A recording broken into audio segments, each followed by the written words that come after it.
तो दोस्तों एक तांत्रिक एक ही परिवार की 3 महिलाओं के साथ रेप करता है और फिर फरार हो जाता है। दोस्तों घर में से पैसे तो गए ही गए और घर की इज्जत भी चली जाती है।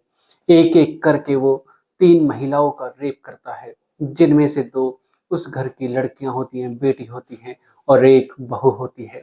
और जब इस बात का खुलासा होता है, तो सबके पैरों के तले से ज़मीन खिसक जाती है और सब सोचने और समझने के लिए मजबूर हो जाते हैं कि आखिर कोई तांत्रिक ऐसा कैसे कर सकता है। तो दोस्तों, इस कहानी के माध्यम से जानते हैं पूरी घटना कि किस प्रकार वो तांत्रिक उस घर में आया, उस घर में प्रवेश किया और फिर उसने एक-एक करके 3 महिलाओं के साथ उसने उनके साथ रेप किया।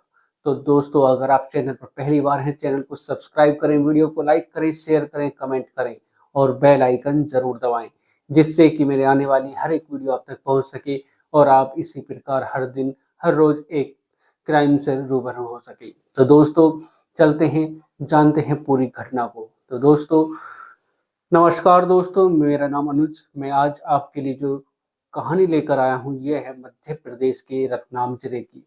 दोस्तों 20 जनवरी का समय होता है और फिर एक तांत्रिक के द्वारा सताए हुए एक ही परिवार के कुछ लोग अपने जो थाना होता है नज़दीकी, वहाँ पहुँचते हैं और जब उस थाने में पहुँचते हैं, तो वो जो थानेदार साहब होते हैं उनका इंतज़ार करते हैं और जब थानेदार साहब उनसे पूछते हैं कि क्या बात है, क्या परेशानी है जिसको लेकर आप आए हो? दोस्तों जो परिवार के लोग पहुँचते हैं, उनमें से एक पिता होते हैं और उनकी पत्नी होती है और उनका एक बेटा होता है, 2 बेटी होती हैं और बेटे की बहू होती है।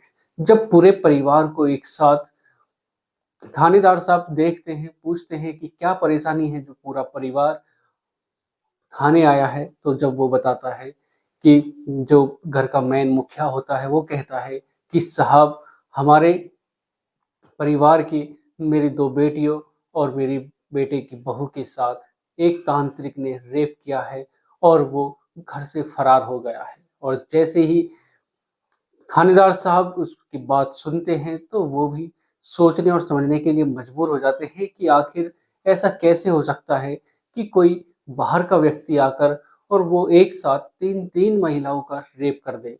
तो थानेदार साहब कहते हैं कि पूरी कहानी बताइए, पूरी घटना को बताइए कि किस प्रकार क्या हुआ? और जब वो व्यक्ति बताता है कि साहब मैं छत्तीसगढ़ गया था अपने एक दोस्त के घर पर उससे मिलने के लिए और जब मैं वहाँ से आ रहा था तो मेरे दोस्त ने बताया कि एक जो तांत्रिक हैं वो बहुत ही सही बात बताते हैं और जब वो तांत्रिक से मिलता है तो तांत्रिक उसका हाथ पकड़ कर कहते हैं उसकी जो मुलाकात होती है वो ट्रेन में होती है जब वो अपने घर के लिए वापस आ रहा था और उसका दोस्त भी उसी के साथ आ रहा था रतनाम और जो तांत्रिक होता है वो भी रतनाम ही आ रहा था। तो दोस्तों जब जो तांत्रिक होता है वो उसका हाथ पकड़ता है और कहता है कि बालक तेरे घर में सोना गढ़ा हुआ है, चांदी गढ़े हुए हैं और मैं उसको बाहर निकाल सकता हूँ। और जैसे ही वो व्यक्ति तांत्रिक की बात को सुनता है तो वो भी सुन्न हो जाता है।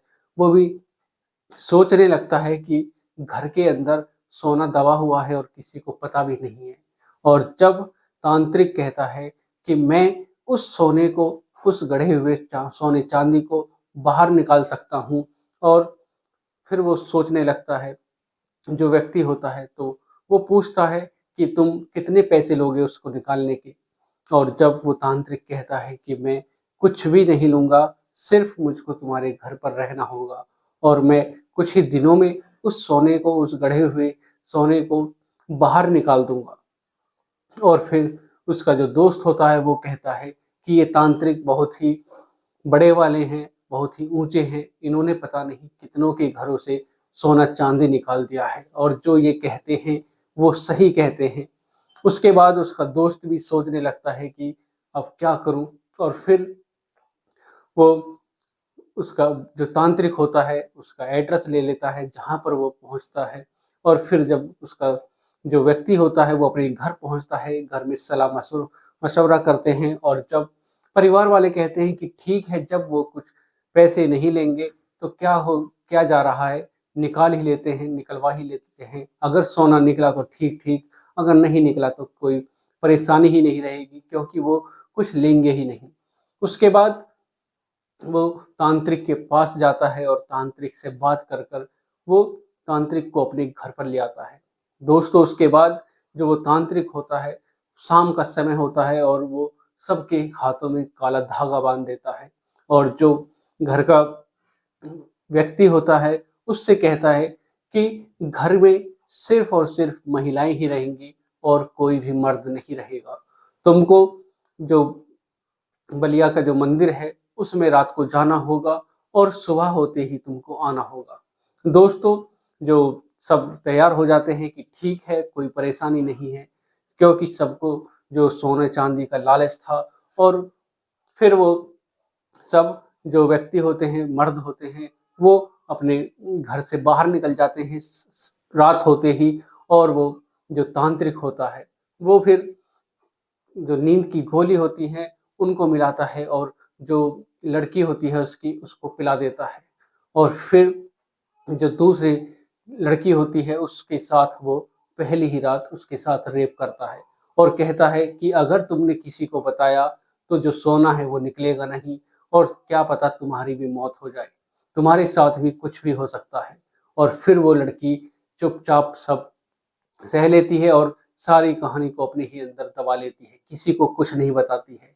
फिर अगला दिन होता है ऐसे ही करके, फिर वो दूसरी लड़की के साथ ऐसे ही रेप करता है, उससे भी यही कहता है कि तुम अगर किसी को बताओगी तो जो सोना निकलेगा वो नहीं निकलेगा और जो तुम्हारे साथ तो कुछ भी हो सकता है। फिर तीसरे दिन आता है, फिर वो रात को ऐसे ही तांत्रिक विद्या करता है, सब कुछ लगाता है, सिंदूर, नींबू वगैरह वो जो भी होता है, उस सब को उसकी पूजा करने लगता है। और जब रात होने वाली होती है तो फिर वो मर्दों से कहता है कि तुम जाओ, घर से बाहर जाओ और कल सुबह होने से पहले ही तुम वापस आ जाना। सूर्य निकलने से पहले ही वापस आ जाना। और फिर वो तीसरे दिन जो बहू होती है उसके साथ ऐसे ही रेप करता है।